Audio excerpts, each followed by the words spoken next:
JaVale, have you ever scraped a alloy wheel on a curb? Yes. I'm going to guess it's probably in a fast food restaurant or maybe even a bank drive-through. Yes. That's where most people scrape their scrape their wheels these days. Not a lot of people parallel park anymore. Okay. Did you look into what it would cost to fix the wheel? I didn't. Okay, most people don't.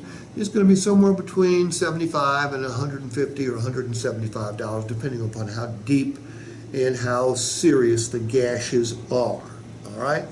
However, you ended up paying for those wheels anyway when you traded or sold your car. What we're going to do for you, JaVale, is we're going to give you 6 months of cosmetic wheel repair.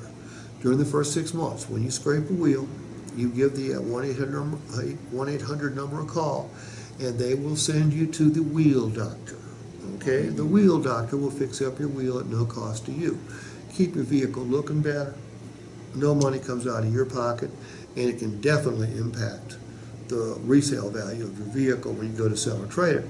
And by the way, it's complimentary for 6 months, but you can always extend that coverage out to 5 years. The business office will show you how to do that. Okay?